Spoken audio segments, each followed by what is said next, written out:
Do you struggle to make your food look as good as it tastes? Well, here at the Plating Gym, we're here to help you develop your visual culinary muscle to take your food to the very next level and increase the wonder and curiosity for your diner through plate design and presentation. If you're new to the channel, hi, my name's Tom and I've been a food photographer for the past 10 years, and I've been up and down the UK taking pictures of literally thousands of plates of food for chefs and restaurants. So I've got a really good idea of what works on the plate. So let's get started with the very first plate. And this time it's a guy called Oli Harding. He's an English chef based out in Canada, but also an instructor, more importantly, which is why I wanted to feature him on this channel. Because as you can see, he is somebody who clearly sketches out his ideas. And if you've seen many of the videos on this channel, you'll know that that's something that I think is so incredibly useful for platists out there. If you can get into this habit of sketching out ideas, not necessarily finished ideas, but ideas to give you a jumping off point. As you can see from the picture that he included in his Instagram post, what we're looking at here is a red mullet dish. Now, I'm not entirely sure whether he's come up with a final idea in his head or this is just a way to sort of consolidate all the ideas. I think it's probably the second. So you can see these focus on pan-seared and crispy skin, which clearly for fish is a wonderful thing. We've also got some couscous and with red peppers and a host of different ingredients. By doing this, it's a brilliant way to bring all the ideas together without having too many options, if you see what I mean. Once he's got the mise en place together, cooked his fish, I imagine that's when the dish can have a chance to breathe and a chance to evolve. So what did the final dish look like, I hear you ask? Well, thankfully he included that in his Instagram post as well. And as you can see, he actually went for a single piece of red mullet on top of a bed of the vegetables and the puree on top of it. And what I like about this dish is it has a lot of contrast in there. So again, let's start with the fish. Clearly we have the contrast of the fish skin, which has been cut into nicely, charred on a barbecue, so it's really nice and crispy, which is delicious. Again, those of you who've watched this channel know how much I like crispy fish skin. And you can contrast that with the smoothness and the precision of the puree there, which adds a nice contrast to it. I also very much like the contrast between the precision and the rustic nature of the dish.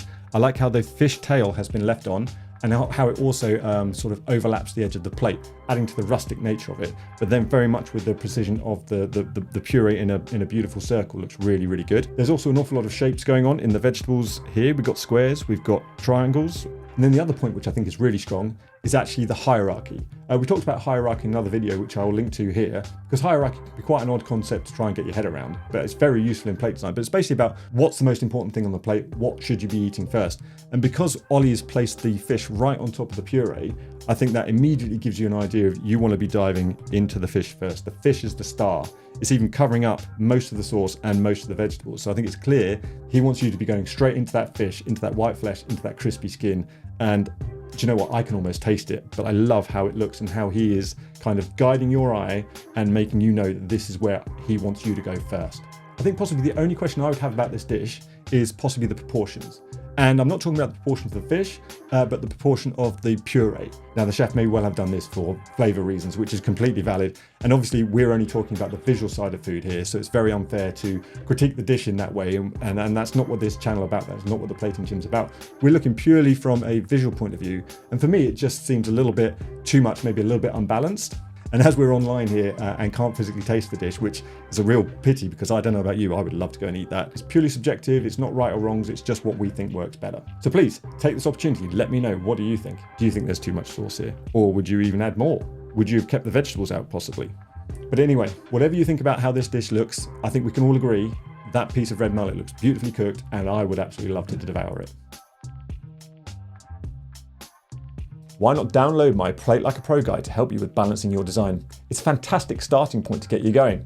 It's completely free, but if you could like, subscribe, or leave a comment, it lets me know that this sort of content has been helpful for you. So thanks so much. Right, let's move on to the second dish for today's Plating Gym. Now, unfortunately, I don't actually know who the chef is on this beautiful looking roast dish, as I found it off the Gourmet Art website, which I think takes images from all over the place, but this one particularly stuck out at me as, I don't know, it's about just being an Englishman, but I love the thought of a roast dinner that looks like this. Roast dinners in themselves can be an incredibly hard thing to start, and I think this has done a brilliant job at it. But let me give you just a quick rundown of what this dish is. On the Instagram post, it does say it's called a taste of spring, which makes a lot of sense. So what we have is we have a sous vide piece of lamb, roasted saltified carrot, shallot, mushroom condiment, green peas, and another piece of parsnip, which I've actually just hidden there, and some beautiful fresh thyme, just to make some contrast on the meat there. Other than the fact it's just a roast dinner, which I think has been made to look absolutely stunning, the thing that really struck me when I saw it is what's the hero ingredient? I mean, clearly in a roast dinner, you know it's going to be the meat, but the way that this is plated and the way the design has happened is the carrot is almost the thing that sticks out to me the most. Even though it's not necessarily the largest thing on the plate, I think because it's so contrasty in terms of its colour and where it's placed next to the parsnip with the little peas placed on top of it, it's the piece that really stands out to me, which is quite surprising and I think really well done. And then the second thing that I really like about the way the chef has presented this is the fact that they've cut the lamb in two separate ways. The way you see the beautiful char on top with the thyme rested on top, which gives it a really nice contrast. But then they've given you a slice of it here, which gives you a beautiful view of the pink inside, showing how wonderfully it's cooked in the sous vide. With any sort of roast dinner, it's always quite difficult to be delicate, I find, because certainly when I do it at home, I'm plonking vegetables on, I'm putting pieces of meat in, and there's not a huge degree of thought.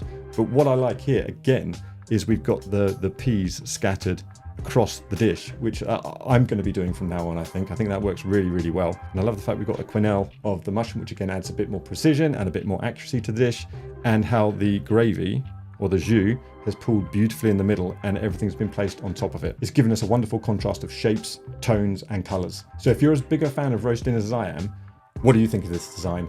Have you got anything better? If you've got any tips or tricks, let me know in the comments below, because it's something that I cook on a weekly basis. And then the third final thing is just how well it's all been proportioned. All the shapes, all the colours, everything works beautifully on this simple white plate. So I think they've done a brilliant job with this dish, and I'm personally going to be taking quite a lot away from it. As usual, thank you so much for watching all the way through to the end of this video, and I hope you found it useful in developing your visual culinary muscle. As I mentioned before, the Plating Gym is a series of videos, so I'm going to link to the playlist here so you can get a better look at all of the ones that I've done so far. But if you find any images out there that are absolutely stunning and you would like us to decode them here, then let me know in the comments and I'll check it out.